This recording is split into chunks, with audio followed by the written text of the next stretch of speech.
¿Qué tal? Tengan buenas tardes. Les damos la bienvenida al cuarto taller temático organizado por el Instituto de Estudios Urbanos del Colegio de Arquitectos de la Provincia de Buenos Aires, Distrito 9. El encuentro de hoy convocado bajo el lema Centros Históricos y Ciudad. Les recordamos que este ciclo está declarado de interés por la Municipalidad de General Pueyrredón, el Colegio de Técnicos de la Provincia de Buenos Aires, Distrito 5, el Colegio de Abogados, Departamento Judicial Mar del Plata y la Facultad de Arquitectura, de Urbanismo, Arquitectura, Urbanismo y Diseño de la Universidad Nacional de Mar del Plata. También por la Facultad de Derecho de la Universidad Nacional de Mar del Plata, la Secretaría de Planeamiento Urbano de la Municipalidad del Partido General Pueyrredón y el Centro de Constructores y Anexos. Como les decía, este es el cuarto taller temático. Les recordamos que los otros talleres que se han desarrollado en el marco de este ciclo, que apunta a poner en debate varias temáticas que tienen que ver con la revisión del Código de Ordenamiento Territorial en este caso, y la perspectiva que desde el Colegio de Arquitectos tenemos de fomentar la creación de un Código de Ordenamiento Urbano Ambiental. En los anteriores talleres, les decía, se han tratado. En el primer taller, que se realizó en el mes de abril, el lema fue Transporte y Ciudad, estuvo a cargo de la arquitecta Inés Schmidt de la UBA. En el mismo se debatieron ideas acerca de la relación ciudad y movilidad, sea por el transporte de personas o por el transporte de cargas. En el segundo taller temático, realizado el día 15 de mayo, se trabajó sobre el lema Hábitat Social y Ciudad, a cargo del licenciado en Urbanismo Juan Duarte, del programa Procrear ANSES, y del arquitecto Eduardo Rece, docente del Instituto del Conurbano de la Universidad Nacional de General Sarmiento y director del área de Derechos Económicos, Sociales y Culturales del Centro de Estudios Legales y Sociales. En el mismo se debatieron ideas acerca de la creación del suelo urbano y de las herramientas para la implementación de la Ley de Acceso Justo al Hábitat. Nuestro tercer taller temático, realizado el día 5 de junio, fue sobre el Estado y la gestión territorial, a cargo del arquitecto Martín Saracíbar de Necochea, el arquitecto Juan Chalde de Pinamar y el arquitecto y el doctor Daniel Soria, le cambié de profesión, presidente de la Suprema Corte de Justicia de la Provincia de Buenos Aires. Los temas que se debatieron fueron ideas acerca de la relación del marco normativo y el procedimiento de la gestión territorial. En este cuarto taller, como les decía, Centros Históricos y Ciudad, vamos a contar con la presencia del arquitecto Cristian Andreoli en la primera disertación y de la doctora Ana María Bóscolo en la segunda disertación después del interview. Rápidamente quisiera comentarles a ustedes que el espíritu de este taller y el abordaje que hemos pretendido darles desde el Instituto de Estudios Urbanos tiene que ver con poder abordar de una manera tal vez más integral y más integrada a los problemas de la ciudad los aspectos que tienen que ver con la preservación y la protección de nuestro patrimonio urbano arquitectónico, que muchas veces tienen una mirada exenta del desarrollo de la ciudad y la planificación de nuestras ciudades. Propósito por el cual, a pesar de que este ciclo tiene que ver probablemente con la posibilidad concreta que se modifique el Código de Ordenamiento Urbano de Mar del Plata o de General Pueyrredón, este taller está siendo retransmitido al resto de las delegaciones del Distrito 9, a las 6 delegaciones que además componen nuestro distrito, que integran además municipios de toda la región que seguramente podrán obtener mucho material y herramientas para poder también abordar los problemas de sus propias ciudades, tanto en el ámbito urbano como rural. Esperemos que todo ello pueda ser posible. En este momento le voy a hacer la presentación de nuestro disertante de esta primera intervención, el arquitecto Cristian Andreoli. Como les decía, es arquitecto, integrante del Grupo de Investigación Preservación del Patrimonio Urbano y Rural, Monumental y No Monumental, de la Facultad de Arquitectura, Urbanismo y Diseño de la Universidad Nacional de Mar del Plata, docente investigador, categoría 4 por la Secretaría de Políticas Universitarias, según el Programa de Incentivos en la Investigación, auxiliar docente en las cátedras de Intervención en el Patrimonio Arquitectónico y Urbano y Construcciones 3 de la Facultad de Arquitectura, Urbanismo y Diseño de la Universidad Nacional de Mar del Plata. maestrando en intervención en el patrimonio arquitectónico y urbano, tesis, patrimonio modesto huitense, pautas para intervenir en las viviendas populares de madera de fines del siglo XIX y comienzos del siglo XX en desarrollo. Socio fundador y presidente de la Asociación Civil Marplatenses Defensores del Patrimonio Arquitectónico y Urbano. Participante en diversos proyectos de investigación, actualmente 2013-2014, el proceso de construcción de un monumento hacia su recuperación, el caso del Instituto Unzué 1910-2012. Participante en proyectos de extensión, transferencias, convenios, diversos proyectos de refuncionalización, elaboración de pliego licitatorio y documentación técnica para la restauración, consolidación y puesta en valor del Instituto Saturnino Unzué desde el 2004 a la fecha, y diversos proyectos de refuncionalización, puesta en valor, asesoramiento técnico y seguimiento de obra para el Instituto Nacional de Epidemiología, el INE de Mar del Plata y el Instituto Malbrán de Buenos Aires entre el 2006 y el 2012. Ha publicado capítulos de libros y artículos de revistas en temas referidos a la cuestión patrimonial en diversas edificaciones de la ciudad de Mar del Plata y ha participado en jornadas, congresos y seminarios sobre dichas temáticas. Entre las últimas jornadas de reflexión y debate, planeamiento y normativa urbana, Mar del Plata, junio del 2014, como ponente en el encuentro cultural hacia un mundo convergente, Mar del Plata, noviembre del 2013, también con una ponencia, y en las 16 jornadas nacionales de estética e historia del teatro marplatense, Mar del Plata, octubre del 2013, como panelista. En el día de hoy, la disertación que dará es sobre la situación del patrimonio en relación a la normativa local y avances para su consideración en el nuevo Código de Ordenamiento Urbano Ambiental. Así que bueno, le damos la bienvenida acá al colega y los dejamos con él. Hasta luego. Bueno, muchas gracias. Yo acá no era necesario tanto. Bueno, ¿qué tal? Buenas tardes. Para comenzar e introducirnos un poco en el tema, me gusta siempre arrancar de esta imagen, que es un poco graciosa, pero efectiva para introducirnos y tratar de entender en qué consiste el patrimonio arquitectónico y urbano, y también para entender cómo se lo daña o cómo se lo puede dañar a ese patrimonio. Y digo que resulta una metáfora interesante, porque bueno, algunos piensan que es patrimonio aquello que es antiguo, que es muy antiguo. Otros, y hay arquitectos, piensan que porque tiene valores estéticos, arquitectónicos, y ahí nos vamos aproximando un poco más.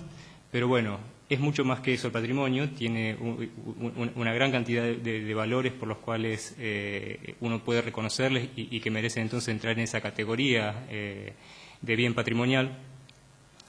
Pero un poco después voy a ampliar eso, pero como para sintetizar entonces este entendimiento y la comprensión de esta metáfora, tenemos que ver el patrimonio como si fueran libros de una biblioteca. Esos libros, digamos, por empezar, nos brindan un testimonio de hechos y de historias de la ciudad, de historias de determinadas personalidades que puede haber transcurrido en relación a esos inmuebles, un testimonio de las artes y de las técnicas que se han utilizado. Entonces, esos ejemplares que nos brindan ese testimonio, uno puede hacer una lectura de primera mano, lo que dice, ¿no? O sea, sin que sea interpretado por otra persona, que es lo que podemos recoger cuando uno lee en determinadas publicaciones sobre lo que hubo antes. Alguien nos puede contar hoy qué era la Rambla de Bristol y el uso que se hacía, pero es una lectura de segunda mano. Si uno tiene el objeto, puede hacerla por sí mismo, ¿no? Y a partir de ahí iniciar una investigación. Entonces, ese valor de testimonio, digamos, es uno de los pilares fundamentales para entender a un inmueble como de valor patrimonial. El segundo es del aporte a la identidad que hace. Y entendiendo la identidad como algo que se sustenta en las permanencias. Y eso es importante remarcarlo, porque por ahí algunos ven en los cambios, en la dinámica, como decir, bueno, la característica nuestra es eso. Aunque eso sea una parte fuerte de nuestro componente, siempre necesitamos el punto fijo de referencia para medir inclusive esos cambios. Entonces, toda identidad, y esto por ahí yo no soy el idóneo para referir a la terminología en sí, digamos, porque la han analizado desde la psicología y de determinadas cuestiones, para emparentarlo a lo que pasa con los seres humanos también, ¿verdad? Se sustenta en las permanencias, en lo que permanece invariante cuando todo lo demás cambia. De ahí está el reconocimiento de identidad. Entonces, si se sustentan las permanencias, qué mejor que permanezca para que nos identifique, nos caracterice, que permanezcan aquellas cosas que tienen esos valores que reconocemos. Entonces, acá vemos el otro pilar importante de la conservación del patrimonio. Y a mí particularmente me gusta asociarlo a esta cuestión de las permanencias también y de la identidad, vinculado a lo que tiene que ver con el sentimiento de arraigo que permite estas permanencias en una comunidad. Y la relación que tiene ese sentimiento de arraigo con el tejido social de esa comunidad. Esa vinculación que se produce a través de esas permanencias, de esos hechos, permiten enlazar memorias, historias, recuerdos que nos vinculan entre vecinos y nos vinculan entre generaciones. Entonces, cuando esos elementos se van perdiendo, también se va entonces perdiendo esa memoria y esas relaciones y esa vinculación que tiene con el tejido social. Esto hace en una comunidad, entiendo yo, que cuando se pierde eso, entonces también se pierde ese sentimiento de arraigo y esa forma de participación, de involucrarse cívicamente en el desarrollo de su ciudad. Creo que Mar del Plata es bastante atravesada por eso, ¿no? Bueno, creo que hoy también un poco la poca presencia, la verdad, sobre estas cosas tan importantes para la ciudad, como tiene que ver estos ciclos de conferencia y de construcción de un nuevo código de ordenamiento, debiera tener mucha más participación, ¿verdad? Y sin embargo, bueno, esa falta de vincularse, y eso yo la asocio también a esta pérdida de esos elementos que nos permiten anclarnos con la ciudad, tener ese sentimiento de pertenencia. Y para los que, bueno, estas cuestiones por ahí no las comprenden tanto y les gusta ir más a los números, además tenemos este otro pilar, que es que el patrimonio arquitectónico es también un recurso turístico. Y para nuestra ciudad no es una cuestión menor. Y es un recurso turístico porque el turismo elige ciudades con identidad. En Mar del Plata, particularmente, no podemos pretender un turismo como se lo hace a veces internacional, ¿no? Inclusive cuando se piensa en terminales de crucero y eso, no tenemos una playa para ofrecer. Un turista internacional no va a venir a nuestra ciudad buscando playa, porque hay muchos centros de veraneo vacacionales que tienen infinitamente mejores calidades de agua, de playa, en ese tipo de recursos. Entonces, pensar en lo que ofrece para el turismo cultural el patrimonio es algo que no está siendo debidamente aprovechado en la ciudad de Mar del Plata. Y inclusive para poder plasmar ese viejo anhelo que se tiene o que se proclama constantemente de una Mar del Plata, y allá esto pensando inclusive para el turismo nacional, pensando en la ciudad de todo el año, ¿verdad? Para el turismo nacional, Mar del Plata, a través de su playa, justamente brindan una estacionalidad. Y bueno, ¿por qué no apuntalar lo del turismo cultural que permite justamente un desarrollo durante todo el año? Me parecía que esos tres pilares nos permiten entonces introducirnos al entendimiento de qué y por qué el patrimonio, pero también permite entender el daño que sufre el patrimonio, sobre todo con este pilar de testimonio que constituye, en el sentido de que no solamente se pierde patrimonio cuando se demuele un inmueble, o sea, se pierde un libro de esta biblioteca, también se pierde cuando a ese libro le arrancamos hojas y ya no podemos tener una lectura completa, se invalida su lectura. Y ese es el principal daño que están sufriendo hoy nuestros inmuebles patrimoniales. Cuando se los cercena, cuando se le quitan los atributos que justamente le dan valor a ese inmueble, se distorsiona su lectura, como decía, por esta pérdida o por alteración de su contexto, de su entorno. Todo esto que estoy contando a partir de esta imagen no es algo, digamos, es un entendimiento que un grupo de personas o de profesionales o entendido en la materia está pretendiendo que sea reconocido. Y ahí ya me introduzco en lo que tiene que ver con un poco, vamos yendo hacia la normativa, en este camino introductorio. Porque todo esto está reconocido, está en la Constitución Nacional, en su artículo 41, es en base a todo este entendimiento que determina que las autoridades proveerán a la protección de este derecho, hablando y a la preservación del patrimonio natural y cultural. O la Constitución Provincial, que también en su artículo 44 establece que la provincia preserva, enriquece, difunde su patrimonio cultural, histórico, arquitectónico. Y bajando más todavía la escala, la Ley Orgánica de las Municipalidades, en su artículo 27, establece que corresponde a la función deliberativa municipal reglamentar la conservación de monumentos, paisajes y valores locales de interés tradicional, turístico, histórico. Entonces hay que decir que tenemos todo esto que estaba comentando al principio, o sea, está reconocido, lo tenemos en nuestras cartas magnas y de ahí para abajo, y sabemos que de estas proclamas o cuestiones generales deben ser después plasmadas a través de leyes, de normativas concretas, y eso se ha ido dando con distintos en estas distintas escalas. A nivel nacional, en 1940 se crea la ley de creación se crea la Comisión Nacional de Museos, Monumentos y Lugares Históricos.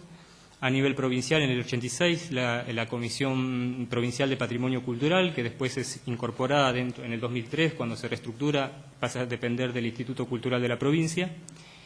Y a nivel municipal, siendo parte de esa ley orgánica, dicta en el 95 el Código de Preservación Patrimonial. Y ahí es donde empezamos un poco a explayarnos. Esta ordenanza que se crea en el 95 tiene, como está enlistado ahí, define qué y cómo será declarado de interés patrimonial.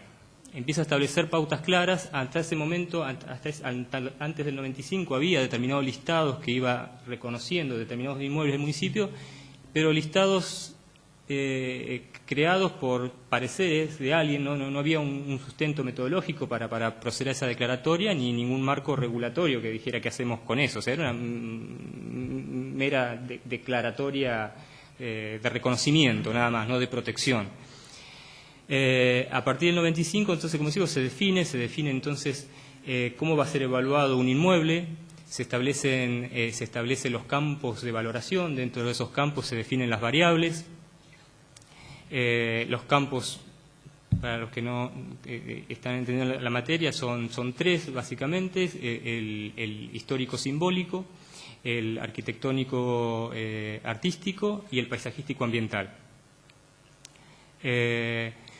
Dentro de eso podemos ver, como tenemos en las imágenes, una diversidad entonces grandísima, y es una de las características que tiene Mar del Plata en particular, es la variedad de su patrimonio, siendo desde un extremo donde con un altísimo valor simbólico, como la Capilla Santa Cecilia, o sea, no tiene un valor desde lo arquitectónico en cuanto a la hechura, porque tiene características modestas, pero un valor simbólico como ningún otro bien en la ciudad, hasta, podríamos ir a lo material, como el oratorio del Unzué, digamos, donde ahí domina lo arquitectónico, lo artístico, ¿verdad? O podemos ir del extremo, desde la Casa del Puente, con todos también de vuelta lo arquitectónico y lo paisajístico ambiental, hasta lo modesto de una chalet estilo Mar del Plata, como vemos en un extremo. Bueno, esa diversidad realmente en pocos sitios, digamos, se observa tener tanta variedad de patrimonio. Entonces, en este primer punto, ¿qué define qué y cómo arranca una de las principales problemas de nuestros bienes patrimoniales y de nuestro código, que es que incorpora incorpora ese listado previo que había, que no tenían estos parámetros de análisis, que habían sido reconocidos unilateralmente por parte del municipio, y que bueno, después con el correr del tiempo se fueron recién evaluando, y algunos todavía siguen inclusive sin evaluar dentro de esas categorías. Dentro de este análisis que establece el código, asigna puntaje, obviamente, a partir de estos campos de valoración, asigna puntajes y se obtiene entonces 3 categorías para los bienes. El que adquiere mayor puntaje, una categoría A, y se determina su protección integral. Los que tienen un puntaje intermedio es una categoría B y se le determina una protección estructural, quiere decir que admite determinadas modificaciones, pero su estructura, no en términos resistentes, sino compositivos, tiene que ser respetado. Y una categoría C, el de menor puntaje, que le establece una protección cautelar o contextual. Y acá encontramos otra de las falencias de nuestro código del 95, que es que engloba dentro de esta categoría C, primero que los declara puntualmente, a pesar de que reconoce en esos inmuebles un valor contextual. O sea, estoy reconociendo que tengo un sector urbano que tiene valor y declaré 1 o 2 ejemplares aislados. Y ahora vamos a ver por qué eso es una falencia. Pero por otro lado también incorpora dentro de esta categoría, por ahí me adelanto una imagen, después retrocedo, algunos ejemplares de estos inmuebles, que son chalés de estilo Mar del Plata, los engloba dentro de esa categoría C, a pesar de ser lo que tiene mayor importancia para la ciudad en términos de identidad. Es una producción arquitectónica auténticamente nuestra, es un proceso de traducción, de asimilar repertorios de otras tipologías, de otros estilos arquitectónicos, realizada primero por idóneos, luego con los primeros profesionales arquitectos marplatenses, que tuvo un amplio grado de reproducción, generó paisaje urbano, generó un tejido con calidad ambiental y que es reconocido por todo el país, hasta se exportó a otros puntos del país. Uno puede ver hasta, no sé, hasta en Buenos Aires arriba de un edificio hecho un chalecito. Y cualquiera que vea una de esta imagen realmente la identifica con la ciudad.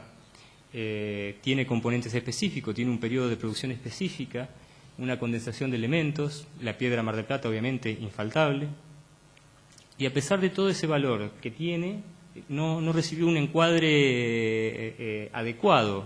Entonces, repito, quedó dentro de esa categoría C con un valor contextual y algunos pocos ejemplares reconocidos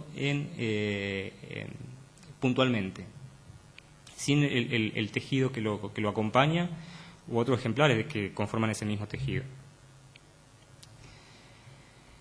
El Código del 95, otra de las cosas que establece es la autoridad de aplicación.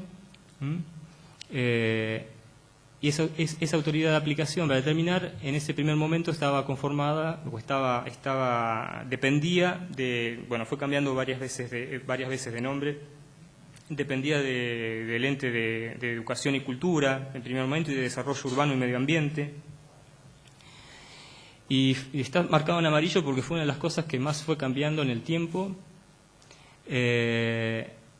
hasta llegar a la ordenanza del 2010, que es una ordenanza que realmente lo anuló como herramienta para la preservación. Ahora voy a seguir explicando por qué afirmo esto. Y una de las cosas es justamente, bueno, esta utilidad de aplicación, que primeramente pareciera ser razonable que esté dependiendo de organismos que tienen que ver con la cultura, hoy quedó subordinada a la parte de planeamiento urbano.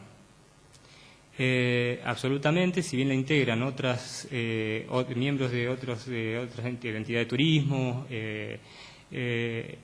está presidida por la Secretaría de Planeamiento Urbano y tiene la facultad de modificar sus integrantes, tiene la facultad de dictaminar con independencia de lo que las áreas respectivas, y por eso ahí pongo también en amarillo el área competente, que justamente por ser un área no integra la estructura orgánica del municipio, y entonces su dictamen, si le sirve a la unidad de gestión, a esta autoridad de aplicación, la toma, y si no, no la toma.